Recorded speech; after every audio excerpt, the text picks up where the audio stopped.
You can get more views and subscribers on YouTube without posting any new content. No, I'm not kidding, I swear. You can do this by adjusting some settings and some clever optimizations to get more visibility without extra effort. But not all studio settings are equal. So in this video, I will show you the studio settings which are the most effective, moderately effective and the least effective to help you grow your channel as a small creator.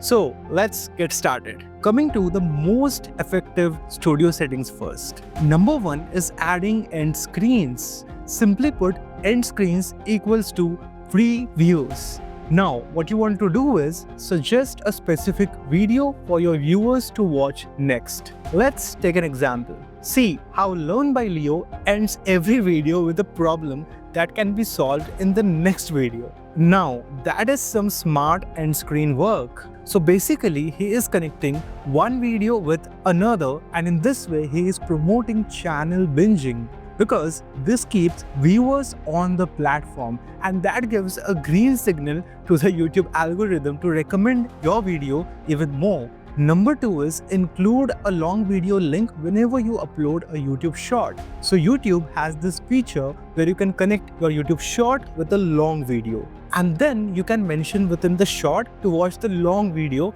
for detailed insight on that topic. Think of it as if the short is a trailer and you are saying that if you're interested, then you can watch the full movie, that is the long video. Shorts often get more views, and in this way you can promote your podcast or long video by sharing the interesting moments as a short. Then you can tell viewers to watch the full video for more. Again, extra views for free. Setting number 3, avoid thumbnail A/B testing. YouTube recently launched a thumbnail A/B testing feature where you can upload up to 3 thumbnails and test which of them performs better. Although it sounds promising, but here is why you should avoid it as a small creator. This tool judges thumbnails based on watch time and not CTR. But you have to understand that thumbnails drive clicks, that is CTR, not watch time. The goal of your thumbnails should be to attract people to your video so that they click, not to make them stick longer. Now YouTube did this to fight clickbait, but it does not make any sense. Secondly, A/B thumbnail testing often gives inconclusive results because as a small creator, you won't have a large audience base to begin with.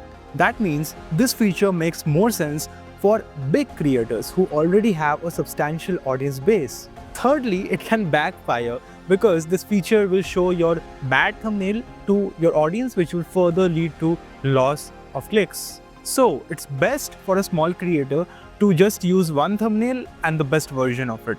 You have to understand that sometimes it takes time for a video to take off, especially if you're in the education niche. So better have some patience. Setting number 4, optimize your title and description. So whether you want to rank your videos on the YouTube search or get on the suggested feed, optimizing your title and description is very crucial. Front load your main keyword in the title. That means use the main keyword in the start of the title. And don't forget to add emotional or power words to entice viewers to click. You can also sprinkle secondary keywords to help your videos rank on related topics. So secondary keywords are like related keywords which are connected to your main topic. For example, in this case, my main keyword is Gamma versus Canva. And my secondary keyword is AI presentation maker or AI PowerPoint animation. Now all of these are presentation tools, so these topics are connected. And here is a bonus hack for you. If the initial performance of your video is not good, you can experiment with different combination of keywords in the title if your video does not perform good initially. You can optimize your description with relevant secondary keywords just like I did here. And this video got me over 20k views even though this channel just have 1.5k subscribers. But the question is how to find these secondary keywords. Well, the easiest way is to find them via YouTube Autosuggest. Now coming to the 5th most effective studio setting. You must rate your videos correctly. Never set your videos as made for kids content unless it's actually made for kids only. Remember, made for kids does not mean kids can also watch it. It means only kids can watch it. Look at this. If you set your video as made for kids, it will limit the reach and also disable comments because YouTube will assume that it's only meant for kids and not adults. In fact, there is no guarantee that it will come up in the YouTube Kids app. So unless you're running a kids rhyming channel, I suggest you not to select the option. Another piece of advice is if your video has strong language and more, then rate it as 18+. Otherwise, you risk being shadow banned. You might remember seeing channels where views were suddenly reduced without any reason. Well, it happens when a channel is falsely shadow banned. If this happens with you, then reach out to YouTube support to solve this problem. Coming to the moderately effective studio settings. Number 1 is adding video cards. Although not as effective as end screens, you can still add relevant videos wherever necessary and also CTA links if you're monetized. Number 2 is scheduling your videos when your audience is most active. Do you want your video to appear on the top of the feed when your audience opens the YouTube app?